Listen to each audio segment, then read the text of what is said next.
دوست، یہ دوستیاں جرائم کا بہت بڑا راستہ ہیں، دروازے ہیں جرائم کے۔ یہ دوستیاں نجات کا بھی ذریعہ ہیں۔ خوش نصیب ہے وہ انسان جس کو دوست میسر آ جائے، یعنی ہم سفر، نجات دہندہ، وہ جو اس کا ہاتھ تھامے اور اسے منزل تک لے جائے۔ اتنے استادوں نے کامیاب لوگ نہیں کیے جتنا دوستوں نے لوگوں کو کامیاب کیا ہے۔ دوستوں کے سلجھے ہوئے، دوستوں نے جن کو صحیح راہیں دکھائی ہیں اور ساتھ دیا ہے۔ چونکہ دوستی کا رشتہ علیحدہ ہوتا ہے، اس میں بہت قربت ہوتی ہے، اعتماد ہوتا ہے، سہارا ہوتا ہے انسان کو۔ اور ایسے ہی دوستوں نے جتنے مجرم بنائے ہیں اتنے کسی اور نے نہیں بنائے۔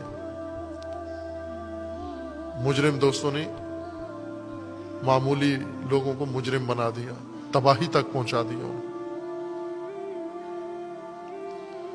نابودی تک پہنچا دیا۔ یہ مجرم سازی کا عمل تیزی کے ساتھ جاری ہے۔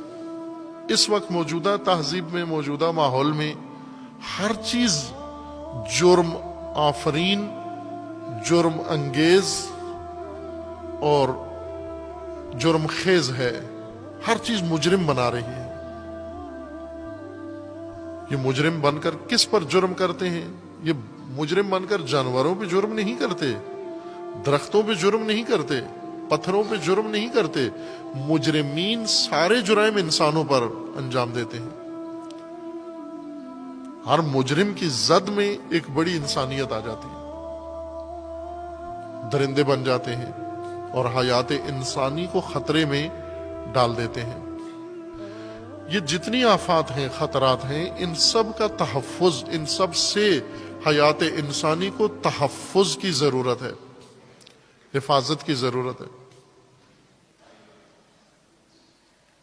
اور تمام حیات انسانی کے تحفظ کا عنوان تقویٰ ہے۔